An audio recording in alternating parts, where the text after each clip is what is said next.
नमस्कार। देश काल में आपका स्वागत है। मैं हूं मुकेश कुमार। दोस्तों, अब अगले कुछ दिन, कुछ महीने या हो सकता है कि साल डेढ़ साल तक बार बार ये लगातार ढिंढोरा पीटा जाएगा कि भारत की अर्थव्यवस्था दुनिया की चौथी सबसे बड़ी अर्थव्यवस्था बन गई है।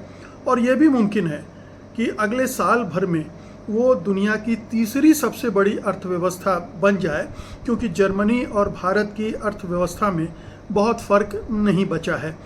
तो इस पूरे मामले को इस तरह से पेश किया जाएगा, आपके दिमागों में ये ठूंसने की कोशिश की जाएगी कि ये प्रधानमंत्री मोदी के नेतृत्व का चमत्कार है, ये उनकी आर्थिक नीतियों का चमत्कार है, ये उनके पौरुष का चमत्कार है और ये उनके व्यापारी दिमाग का करिश्मा है। जो कहते हैं कि मेरी नसों में व्यापारी का खून बह रहा है, ये उसका चमत्कार है। लेकिन ये हमें समझने की ज़रूरत है कि इस प्रोपेगेंडा, इस प्रचार में कितना सच है और कितना झूठ है, कितना हमें स्वीकार करना चाहिए और कितना खारिज कर देना चाहिए। अगर पूरे बैकग्राउंड के साथ आपने जीडीपी के आंकड़े न देखे, आपने जो कंपैरेटिव आंकड़े हैं विभिन्न देशों के उनको न देखे, या भारत की जो स्टैंडिंग दूसरे मामलों में है उसमें वो क्या संदेश देती है, अगर वो ना देखा तो आप गफलत में पड़ सकते हैं, इस प्रचार में फंस सकते हैं, जो कि आपको अब पूरे गोदी मीडिया में दिखेगा, व्हाट्सएप पर दिखेगा, तमाम प्लेटफॉर्म पर। जो संघ परिवार की जो र्यूमर इंडस्ट्री है, अफवाहों की फैक्ट्री है, वो जमकर फैलाएगी और बीजेपी की आईटी सेल भी ये काम करेगी। तो शुरुआत करते हैं। सबसे पहली बात ये कि भारत चौथी सबसे बड़ी अर्थव्यवस्था दुनिया की बन गया है, ये दावा किया है नीति आयोग के चेयरमैन ने, और इसमें काफ़ी हद तक सच्चाई है। बहुत सारे लोग मानते हैं कि भारत सरकार ने के जो आंकड़े हैं वो फर्जीवाड़े से बने हुए हैं, और यही आंकड़े चूँकि विश्व बैंक, आईएमएफ और दूसरे अंतर्राष्ट्रीय संस्थानों को दिए जाते हैं और उसके आधार पर ये सारे गुणा भाग होता है, तो उसमें गड़बड़ हो सकती है। बहुत अच्छे अर्थशास्त्रियों का मानना है कि दरअसल अगर सही आंकड़े देखे जाएंगे तो भारतीय अर्थव्यवस्था अभी 7वें या 8वें स्थान पर होगी, ना कि चौथे स्थान पर। बहरहाल जो भी आंकड़े हैं, जो विश्व बैंक की तरफ से या आईएमएफ की तरफ से या जो अंतर्राष्ट्रीय संस्थान है, वित्तीय संस्थान है, उनके तरफ से आए हैं, उनके मुताबिक भारत जो है वो 4.19 ट्रिलियन डॉलर की इकोनॉमी है और जापान 4.18 ट्रिलियन की इकोनॉमी हो गई है। इसलिए अब भारत उससे आगे निकल गया है। भारत के आगे जर्मनी है जो कि 4.74 ट्रिलियन डॉलर की इकोनॉमी है। मतलब भारत और जर्मनी में अब बहुत बड़ा अंतर नहीं रह गया, तो जर्मनी से भी आगे निकलने की स्थिति भारत की बन रही है। लेकिन उसके बाद दूसरे और पहले नंबर को तो वो भूल ही जाए, 2047 में भी संभावना नहीं बनेगी, क्योंकि चीन जो है भारत की इकोनॉमी का 5 गुना है, 19.23 ट्रिलियन डॉलर की इकोनॉमी है, और यूनाइटेड स्टेट्स की जो इकोनॉमी है वो 30.51 ट्रिलियन डॉलर की इकोनॉमी है। तो ये आंकड़े खुश करने वाले हैं। इस तरह के आंकड़े एक परसेप्शन देश में भी और विदेश में भी बनाते हैं कि भारत की इकोनॉमी अब दुनिया की चौथे नंबर की इकोनॉमी हो गई है। तो ये निश्चित रूप से एक हिसाब से कहा जाए तो हम भारतीयों के लिए गौरव की बात हो सकती है। लेकिन जब आंकड़ों के भीतर आप जाएंगे तब शायद आपको पता चलेगा कि ये जो इकोनॉमी है दरअसल उससे कितने लोग लाभान्वित हो रहे हैं, या ये जो जीडीपी का कैलकुलेशन है उसमें किनका कैलकुलेशन है जिसकी वजह से भारत इतनी बड़ी इकोनॉमी दिख रहा है। क्या ये जो जीडीपी है ये 10-20 कारपोरेट के हाथों में है जिनकी वजह से है, और बाकी जनता उससे बाहर है, उसके हाथ में कुछ नहीं है? अडानी अंबानियों का खेल है और हमें लग रहा है कि ये देश का खेल है। अब आप देखिए कि जापान के 12 करोड़ लोग मिलकर जितनी कमाई करते हैं, जापान के, जिसको आपने पीछे छोड़ा है, 12 करोड़ लोग मिलकर जितनी कमाई करते हैं, उतनी कमाई या उससे थोड़ा ही ज़्यादा 1 अरब 46 करोड़ लोग मिलकर करते हैं। जापान की आबादी 12 करोड़, भारत की आबादी 1 अरब 46 करोड़ और माफ़ कीजिएगा 1 अरब 46 करोड़, और जो उत्पादन है या जीडीपी है दोनों का लगभग बराबर है। तो एक ये तुलनात्मक दृष्टि से हमें देखना चाहिए। जो दूसरी दृष्टि हमारे सामने होनी चाहिए इन आंकड़ों के विश्लेषण की, वो ये होनी चाहिए कि भारत के लोग कितने समृद्ध हैं और जापान के लोग कितने समृद्ध हैं, या दूसरे देशों के लोग जो बड़ी अर्थव्यवस्था हैं वहाँ के लोग कितने समृद्ध हैं। पर कैपिटा इनकम में इन तमाम जो बड़ी अर्थव्यवस्था हैं उनकी स्थिति क्या है। तो अगर आप देखेंगे तो भारत की प्रति व्यक्ति जो आय है वो $2,600 यानी करीब 2.2 लाख रुपए सालाना है। भारत की वैश्विक रैंकिंग में, वर्ल्ड रैंकिंग में 136वें स्थान पर है। अंडरलाइन करता हूँ, 136वें स्थान पर है भारत पर कैपिटा इनकम के हिसाब से। तो बेशक वो चौथी बड़ी अर्थव्यवस्था बन गया हो, लेकिन उसके जो पर कैपिटा इनकम है वो 136वें स्थान पर है। और आपको इससे अंदाज़ा लग जाना चाहिए कि हम कितने समृद्ध, कितने विकसित हुए हैं हमारे देश में। अच्छा, ये इसके अलावा आपको ये भी देखना चाहिए कि दूसरे देशों की जो पर कैपिटा इनकम है वो क्या है, वो भी देखने की ज़रूरत है। तब हमें समझ में आता है कि कितना फ़र्क है हमारे इन आंकड़ों में। और जो बड़ा आंकड़ा हमें दिखाया जा रहा है कि भारत जो है वो दुनिया की इतनी बड़ी अर्थव्यवस्था बन गया है। तो भारत के मुकाबले चीन की जो प्रति व्यक्ति आय है वो 5 गुना ज़्यादा है। आप समझ सकते हैं कि चीन की, जो कि इन चारों पांचों जो बड़ी अर्थव्यवस्था हैं उनमें प्रति व्यक्ति की आय के लिहाज से सबसे नीचे है भारत को छोड़कर। भारत की 2.25 लाख है और उसकी 11 लाख रुपए सालाना है। तो 5 गुने से ज़्यादा का अंतर है इन दोनों के बीच में। जापान, जर्मनी और अमेरिका को तो छोड़ ही दीजिए, क्योंकि वो तो और भी बहुत आगे उनकी स्थिति है। अब इसके अलावा हमें कुछ और आंकड़े देखना चाहिए कि क्या स्थिति है दूसरे मामलों में।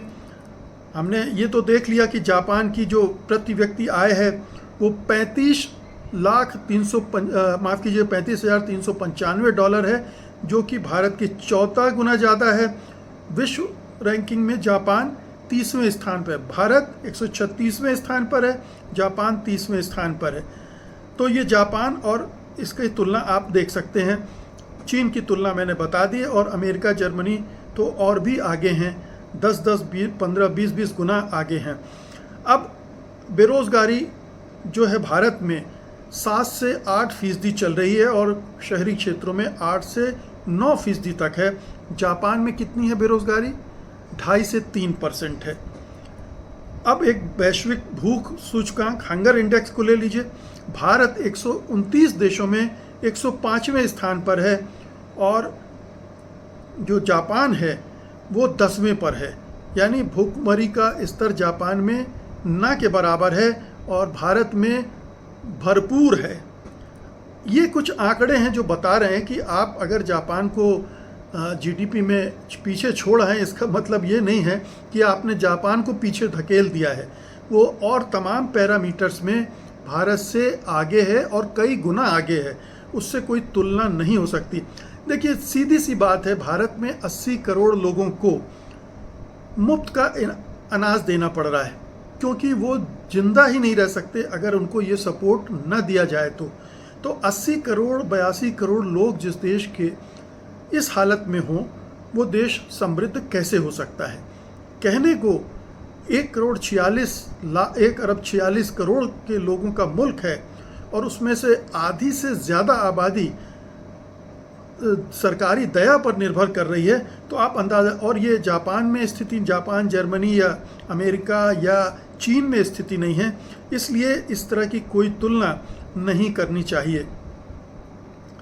भारत में ज़बरदस्त आय की असमानता है।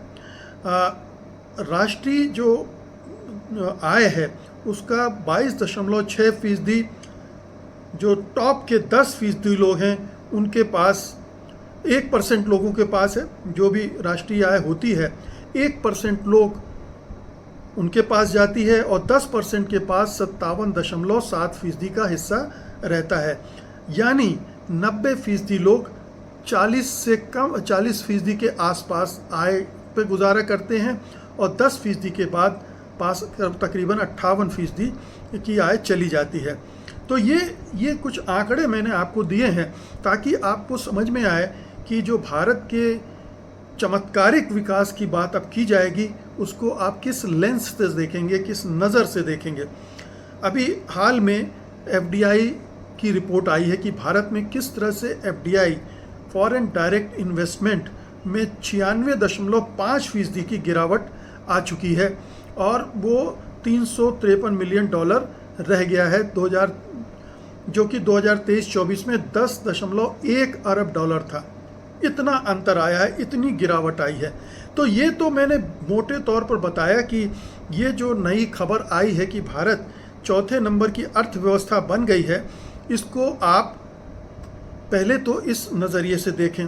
फिर दूसरा जो नज़रिया है वो ये देखना चाहिए कि क्या जो कुछ भी हुआ है वो प्रधानमंत्री मोदी सरकार, उनके वित्त मंत्री, उनकी आर्थिक नीतियों की वजह से हुआ है या इसके पीछे कुछ और रीजन है। तो अगर आप सचमुच में इसका पोस्टमार्टम करना चाहते हैं तो आपको समझना पड़ेगा कि दरअसल जो आज स्थिति बनी है उसकी शुरुआत 1991 में हो गई थी। 1991 के पहले तक भारत की जो विकास दर होती थी वो 4-4.5% के आसपास होती थी, जिसे हिंदू रेट ऑफ ग्रोथ कहा जाता था, जिस पर संघ परिवार के लोग बहुत आपत्ति करते हैं। और ठीक है, उस समय पता नहीं ये आंकड़ा, ये जुमला चल रहा था, चलता गया, उसको हिंदुस्तान ने ही बदल के दिखाया और उसके बाद फिर जो गाड़ी चल पड़ी उसने एक पूरी अर्थव्यवस्था को गति दी, विकास दर जो है तेज़ी से बढ़ने लगी और इस वजह से जो मोमेंटम बना उसने ज़बरदस्त अर्थव्यवस्था का विस्तार किया, विकास किया। तो इसमें 2014 के पहले क्या क्या हुआ ये ध्यान में रखने की ज़रूरत है। बहुत सारे काम हुए जिससे ये परिवर्तन हमें देखने को मिला है। 1991 के सुधार के बाद 1991 और 2011 के दौरान जो हमारी आर्थिक विकास की दर थी 6.24% पहुंच गई थी, जो पहले 4.34% के आसपास रहती थी 1991 से 91 तक। इसके बाद देखिए 2003 से 2008 तक ज़बरदस्त काम हुआ। ये मनमोहन सिंह का कार्यकाल था मोटे तौर पर, और इस समय जो GDP की वृद्धि दर थी वो 9% तक पहुंच गई थी और प्रति व्यक्ति आय में 7% की बढ़ोतरी हुई थी।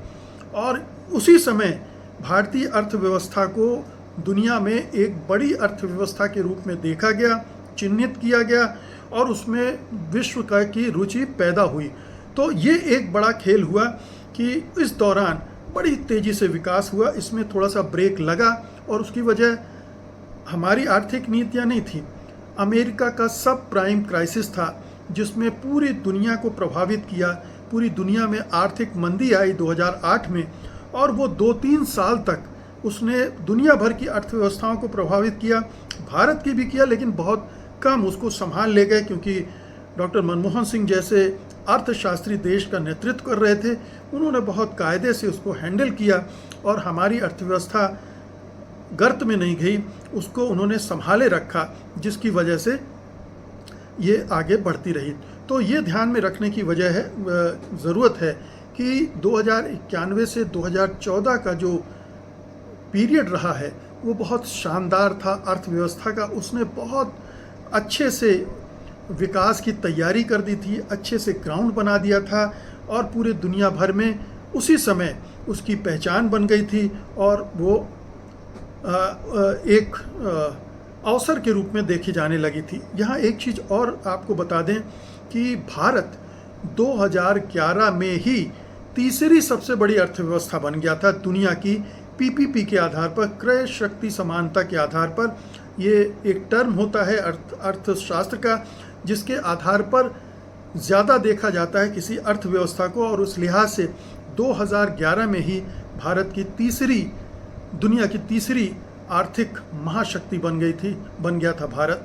हालांकि जो विपन्नता, जो आर्थिक गैर बराबरी जो थी वो उस समय भी थी, वो ख़त्म नहीं हो गई थी, उनमें गिरावट आनी शुरू हुई थी। और ये तो विश्व बैंक के आंकड़े हैं जो बताते हैं कि 2005 से 2015 के बीच में इन आर्थिक नीतियों की वजह से तकरीबन 25 करोड़ लोग गरीबी रेखा से ऊपर आए। अब अगर आप इसके बाद का कार्यकाल देखेंगे प्रधानमंत्री मोदी का, तब आपको समझ में आएगा कि दरअसल वो तो पूरा ग्राउंड बना हुआ था, और अगर प्रधानमंत्री मोदी ने ठीक ढंग से काम किया होता, उन्होंने ऊटपटांग फैसले न लिए होते, तो आज भारत तीसरी नंबर की अर्थव्यवस्था भी बन चुका होता, जो आर्थिक गैर बराबरी है वो भी कम ना होती, और जो हमारी आर्थिक विकास दर है जो 6-6.25% के आसपास गिर गई है, उसमें भी उतनी गिरावट नहीं होती। 4-5 चीज़ें हैं जो इस दौरान हुई हैं। पहला तो ये है कि नोटबंदी की जो प्रधानमंत्री ने, उससे पूरी अर्थव्यवस्था को ज़बरदस्त झटका लगा। ख़ास तौर से जो एसएमई है, यानी स्मॉल मीडियम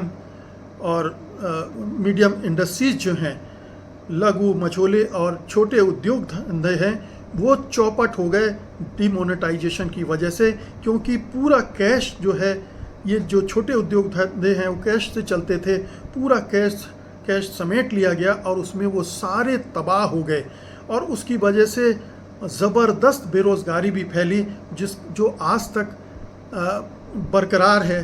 कहा जाता है कि उस समय तक तकरीबन 1.5 से 2.5 मिलियन लोग बेरोज़गार हुए थे। तो आप सोच सकते हैं, माफ़ कीजिएगा, 15 से 25 मिलियन तक लोग बेरोज़गार हुए थे, और उसका असर आज तक अर्थव्यवस्था पर हमें दिखाई देता है। दूसरा काम उन्होंने जीएसटी के ज़रिए किया था, आनन फानन में जीएसटी लगाया था, और जिसकी वजह से सारा उद्योग, व्यापार, धंधा प्रभावित हुआ था, और उसकी वजह से बड़ा झटका लगा था अर्थव्यवस्था को। तीसरा झटका प्रधानमंत्री के हाथ में नहीं था, सरकार के हाथ में नहीं था, कोविड आया। हालांकि कोविड की हैंडलिंग में भी जिस तरह से मोदी जी ने काम किया, उसकी वजह से और नुकसान हुआ। जो अचानक लॉकडाउन किया, उसकी वजह से बहुत सारे इंडस्ट्री तबाह हो गए और फिर उससे वो उबर नहीं पाए। तो ये एक स्थिति उसकी वजह से बनी। इसके बाद एक नया दौर आया। दौर क्या आया कि दोबारा से इसको रिवाइव करने की ज़रूरत थी, लेकिन प्रधानमंत्री की नीतियाँ प्रो कॉरपोरेट थी, प्रो अडानी थी, प्रो अंबानी थी। छोटे लघु मझोले उद्योगों का उन्होंने कोई फिक्र नहीं की, उनकी मदद करने की कोई ज़रूरत महसूस नहीं की, और इसकी वजह से हमारी जो विकास दर है वो गिरती चली गई। जो उठना चाहिए था, हालांकि रिकवर किया 2022 में, फिर से रिकवर किया हमारे अर्थव्यवस्था ने, लेकिन जिस तरह से होना चाहिए था उस तरह से नहीं हुआ। यह भी ध्यान रखिए कि प्रधानमंत्री मोदी ने ही कहा था कि 2024-25 तक हमारी इकोनॉमी $5 ट्रिलियन की हो जाएगी। 2025 ख़त्म, आधा हो चुका है, और उसके $5 ट्रिलियन इकोनॉमी होने के कोई चांस दिख नहीं रहे हैं। अभी वो $4.2 ट्रिलियन की इकोनॉमी बताई जा रही है, जिसमें भी बहुत सारे अर्थशास्त्री मानते हैं कि दरअसल हमारी इकोनॉमी इससे आधी की है, 2 से 2.5 ट्रिलियन की है। लेकिन मोदी सरकार फर्जी आंकड़े गढ़ने में उस्ताद है, और इन्हीं आंकड़ों के आधार पर जो विश्व की एजेंसियां हैं वो आकलन करती हैं। इस वजह से ये इतना बड़ा दिख रहा है, अदरवाइज़ ऐसा नहीं था। और जो आखिरी बात मैं कहना चाहता हूँ जो अर्थव्यवस्था को प्रभावित कर रहा है वो है जो आंतरिक माहौल है, वो बुरी तरह से खराब हुआ है। आंतरिक विभाजन हो गया है, देश में हिंदू मुसलमान चल रहा है, भारत पाकिस्तान चल रहा है, और हमारे जो लोकतंत्र है वो गड़बड़ा गया है, जो लोकतांत्रिक और संवैधानिक संस्थाएं हैं वो गिर गई हैं, और एक तरह की अनिश्चितता और अस्थिरता बन गई है, जिसकी वजह से जो डेवलपमेंट की स्पीड होनी चाहिए वो नहीं हो रही है। जो इन्वेस्टमेंट होना चाहिए, चाहे वो डोमेस्टिक इन्वेस्टमेंट हो चाहे फॉरेन डायरेक्ट इन्वेस्टमेंट हो, वो भी बहुत घट गया है। इसलिए जो रफ्तार पकड़नी चाहिए थी अर्थव्यवस्था की वो नहीं पकड़ पाए हैं। ये ठीक है कि हमारा जो फॉरेन रिज़र्व है वो बहुत बढ़ गया है, और उसकी वजह क्या है? आपने भारत के लोगों को राहत नहीं दी है। पेट्रोलियम पदार्थ अंतर्राष्ट्रीय मंडी में सस्ते हो गए हैं। रूस से आपने बहुत सस्ते दामों में ख़रीदा, लेकिन आम उपभोक्ता को राहत देने के बजाय आपने वो सारा अपने ख़जाने में भरते चले गए, जिसकी वजह से आम देशवासियों को कोई फ़ायदा ही नहीं हुआ, नुकसान ही हुआ। तो इस वजह से वो इतना दिख रहा है। और कोई बड़ा परिवर्तन अर्थव्यवस्था में ये सरकार 11 सालों में नहीं कर पाई है। डिजिटल ट्रांजैक्शन की बात करती है, वो तो एक आप आंकड़े देख लीजिए कि एक बार फिर से कैश में ट्रांजैक्शन बढ़ गया है, तो वो भी नहीं है। तो किसी तरह का चमत्कार, किसी तरह का करिश्मा मोदी जी ने नहीं किया है, उनकी सरकार ने नहीं किया है। ये एक स्वाभाविक ग्रोथ थी जो 1991 से शुरू हुई थी और आज इस मुकाम पर पहुंची है, और ये और बेहतर हो सकती थी अगर 11 सालों में इस सरकार ने बेहतर ढंग से काम किया होता। लेकिन उसने काम नहीं किया, उसका ध्यान दूसरी तरफ था। दूसरे उद्योगपतियों को बढ़ाना, खुश करना था, आम लोगों के हाथ में पैसा नहीं डाला, जिससे डोमेस्टिक मार्केट में मांग नहीं बढ़ी, कंजम्पशन नहीं बढ़ा, और हमारी अर्थव्यवस्था जो है धीमी गति से चल रही है। 6.24% की विकास दर बताई जाती है, लेकिन बहुत सारे अर्थशास्त्री मानते हैं कि दरअसल 2-2.5% की ही रफ्तार है, बाकी फर्जीवाड़ा है। बहुत बहुत शुक्रिया आपका, धन्यवाद, नमस्कार।